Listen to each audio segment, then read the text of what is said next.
untuk memenuhi salah satu tuntutan undang-undang, SKKS akan memprogramkan pendidikan kebudayaan, termasuk bahasa daerah, termasuk moral-moral daerahan untuk menunjang pada pendidikan nasional.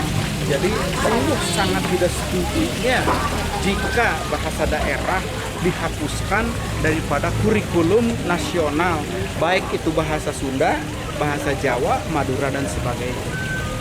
Kalau rumor kurikulum bahasa daerah dicabut dari kurikulum nasional atau kurikulum sekolah, kira-kira apa yang akan dilakukan SKKS? SKKS akan tetap sanggup dan mampu agar bahasa Sunda atau bahasa daerah masing-masing, terutama bahasa Sunda, tetap eksis, tetap ada, tetap lumangsung, walaupun SKKS sendiri yang akan membiayai guru bahasa Sunda yang diperlukan. Apa Undang-Undang 28 tentang budaya itu dianggap cukup mengakomodir? Menurut SKKS cukup mengakomodir seluruh kepentingan budaya yang ada di tanah air, termasuk SKKS, termasuk budaya. Semua undang-undang dibuat sedemikian rupa supaya untuk baik bagi semuanya. Yang jelas itu niat untuk memenuhi undang-undang itu ada atau tidak.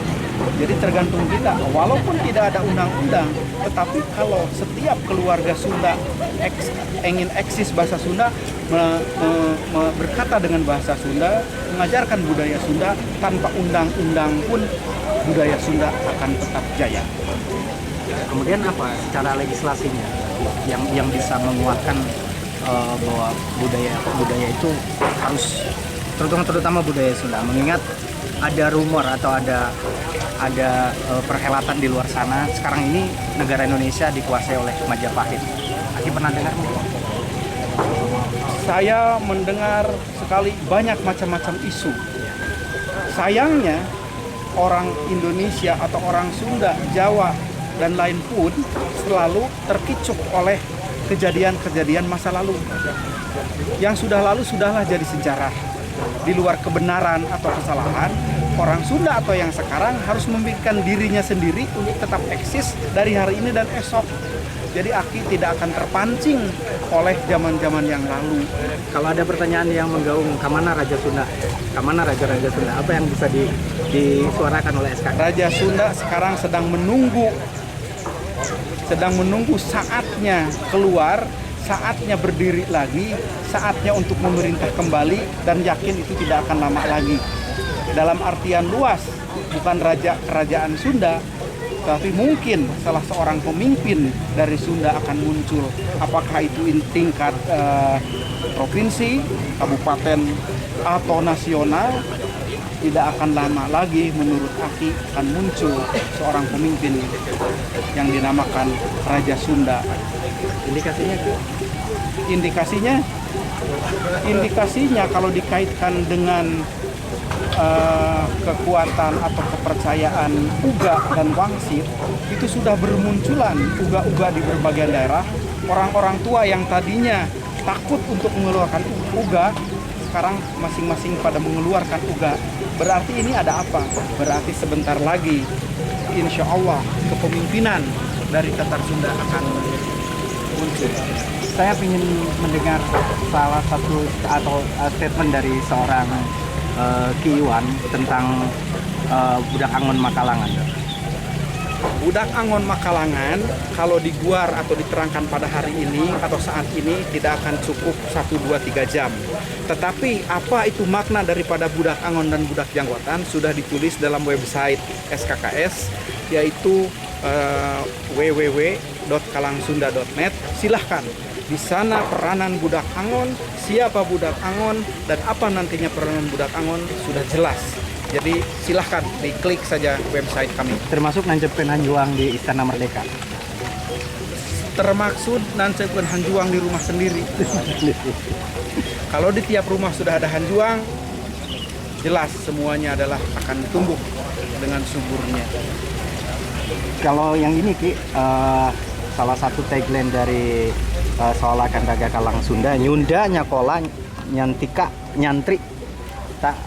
Filosofi naon eta nu aya dina kandungan bahasa eta? Nyunda Nyantika nyakola, dan nyantri. Artian Sunda itu adalah nur atau cahaya. Orang Sunda itu harus menjadi contoh peranan yang baik, menjadi sinar kepada lingkungannya, bermanfaat kepada lingkungannya. Sedangkan Nyantika itu adalah bersifat kesatria. Jadi harus bersifat jujur dan mau melindungi, sedang memproteksi lingkungannya dan parakan atau tanah yang diinjaknya. Sedangkan Nyakola, orang Sunda harus pandai, harus pinter, harus berpendidikan, dan Nyantri harus bermoral tinggi, diantaranya harus berdasarkan agama. Jadi seperti tadi, Yunda, Nyakola, Nyantika dan Nyantri itu adalah juga daripada pendidikan manajemen modern yang sudah ada juga di SKKS di websitenya. Silakan. Satu lagi, apa yang Aki suarakan di dunia internasional tentang budaya Sunda lewat SKKS ini? Lewat SKKS, yaitu tadi yang sebetulnya sudah banyak ditiru, yaitu ISQ itu ya. ISQ itu yang sering banyak diajarkan oleh para ahli-ahli pendidikan harga diri atau bagaimana, itu sebetulnya slogan daripada SKKS. Kalau Sunda dengan Pajajaran seperti apa yang ada di dalam? Oke, Pajajaran itu adalah salah satu nama kerajaan rakyat atau orang Sunda yang berdiri tahun 1225 yang jatuh 1333. Kalau Sunda itu adalah satu nama etnis yang ada di kawasan Jawa Barat sekarang, dari ujung kulon sampai ke Cilacap.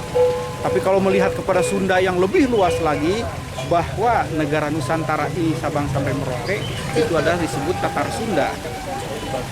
Seperti Anda tahu, dulu ada Sunda Besar dan Sunda Kecil dan sebagainya. Sehingga orang Eropa itu sampai sekarang mengenal bahwa Indonesia ini adalah the Isles de la Sonda, bahwa ini adalah kepulauan Sunda Besar, termasuk Sunda Kelapa.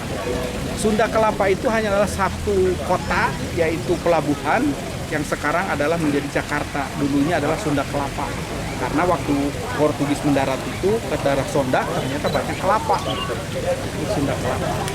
Satu lagi yang sangat mengganggu pikiran saya, terutama mungkin banyak orang, kita pernah mendengar warisan Pajajaran yang disebut Selako dan Selakau. Mungkin Aki pernah dengar? Sebetulnya Aki baru dengar istilah itu, tapi yang jelas yang berhubungan dengan istilah itu adalah istilah salaka. Ya. Salaka itu apa? Yaitu emas dan perak.